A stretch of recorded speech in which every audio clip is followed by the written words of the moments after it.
It's gonna be a little bit different than my usual videos, but I don't know if you guys have seen that new movie that's come out that's kind of based on guys who are getting affected by the red pill community. I actually have not watched it yet, but I do know the premise of what it's about, and it seems to be about like guys who are getting affected by this red pill movement. Because I wanted to make this video because I genuinely believe this movie is 2000% accurate. Oh, how can you say that? You haven't even watched the movie. I think the premise of like young guys actually being affected by these red pill channels is true. I've seen it in real life. And I think it's very easy if you look at a channel like mine, a lot of guys and especially a lot of girls are going to look at a channel like mine and assume I'm very pro red pill. I must love Andrew Tate. I must love Fresh and Fit. And I'm definitely not one of those people. I don't support any of those two people. And the reality is most of my channel to me is about equality. And I think equality to a lot of women sounds like you're not valuing them because you're asking them to basically do a lot of things that men used to give them. But the main reason I want to make this video is because I really relate to the premise of the idea of what this movie is about because I have a close friend who is absolutely one of these people that is just like in the movie. I have a friend that genuinely, it almost feels like I'm talking to a movie character of what somebody who's been heavily affected by the red pill movement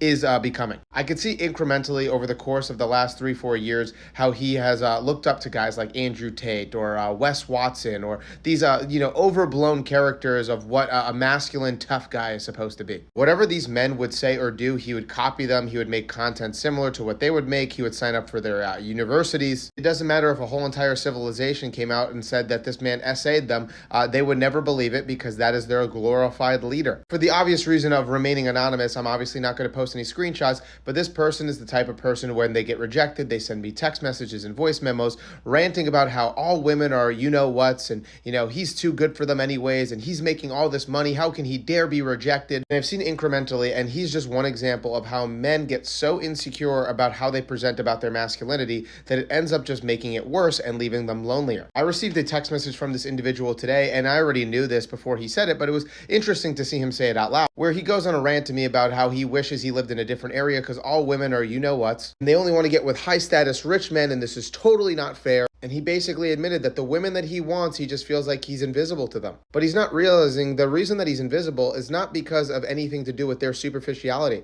It's because of the way he presents. He does not realize it's because he's socially inept, because he's genuinely a good-looking guy, but he presents so odd that he's probably scaring quality women away. And a lot of these people are not able to internally reflect and understand why if they consistently have these same experiences over and over again, it is not because the whole entire demographic is you-know-what, it's because of you. I made a video like 3 weeks ago talking about how I had a friend on his first date saying that he would pay all her bills and he doesn't want her working. This was on his first date. This is the same friend. This is why when I hear women say the term like, oh, who set that system up when we're talking about the patriarchy, I don't really think it benefits anybody. So who does it really matter who set it up? If somebody 300 years ago set up a system that now affects me today, it doesn't really matter what gender he is if it doesn't really benefit anybody equally. My whole point here is when you see these red pill guys who are trying to present like these hyper masculine dudes, a lot of these guys are internally very insecure and honestly, they're very lonely. A lot of these guys are able to get away with the fact that they're lonely because they're pretty wealthy. Looking up to these red pill guys who 99% of them have never had a stable, successful, monogamous relationship a day in their life,